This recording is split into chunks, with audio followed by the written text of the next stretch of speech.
ह्या महागाईमुळं आल्याला पगार सगळा उधारीला जातोय.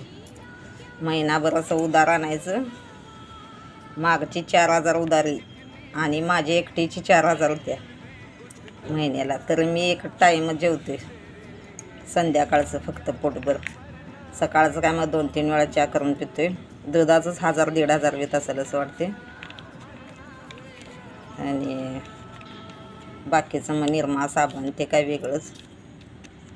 2-3 हजारचं असं एक 2-2.5 हजारचा बाजार लागत असेल. साबण निरमा ते वेगळं, शॅम्पू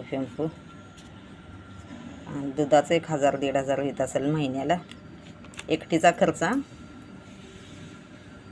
पोरग्याचं नवऱ्याचं मग ते बाहेरच हॉटेलमध्ये तिथून खात्यात. एकट्या माणसाला 3-4 हजार महिन्याला खर्च आहे. आणि 3-4 खायचं घरात म्हणलं तर मग 8,000-9,000 आमची उधारी होती अशी. मग पोरग्याचा पगार आला की दुकानवाल्याला जाते सगळं उधारी. पोरग्याचा येऊ दे, नवऱ्याचा पगार येऊ दे, उधारीला. तुम्ही महागाईवर महागाई करायला, कसं जगायचं लोकांनी. मी तर एवढं आता साधं वागालोय, बाहेर कुठं जायत नाही, कुणाच्यात कुठं जायत नाही. आम्ही साधं सिंपल राहिले. माळा घाटली, मटण सगळं सोडले. 1-1.5 वर्ष झाले.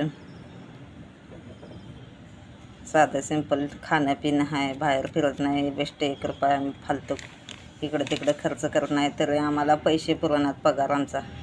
आणि काम केल्याला महिनाभर पोरग्याला राबवून घेतात. कॉलेज करत तो काम करते, महिनाभर त्याला राबवून घेतात आणि पगार देताना एवढंच दिवस भरल्यात तेवढंच दिवस भरल्यात असं करायल्यात लोक. म्हणजे आमचीच मारतात एवढं आम्ही साधं सिंपल वागून. आणि गरीब आहे म्हणून आम्हालाच ती हे करतात. असं कसं जगायचं आणि कसं झाले असं टेन्शन आले मला. लोक म्हणतात खाईत नाही, तब्येत वाळाल्या. वाळलंच खातोय काय तर असं 5-10 रुपयाचं फुटाणं वाटाणं असं. आणि चहा 2-3 वेळा पिते दिवसाचं. मग संध्याकाळी एकच टाईम जेवते. तरी पण माझी 4,000 उधार गेल्या. 3-4 हजार उधार एकटीची होत्या माझी. पोरं 3 आठवड्यातनं येतात. मग त्यांचं काय ते 100-200 दिवसाला एक 200-300 होते. 200 तर होते उधारी. 150-200 एकटे असलं तर.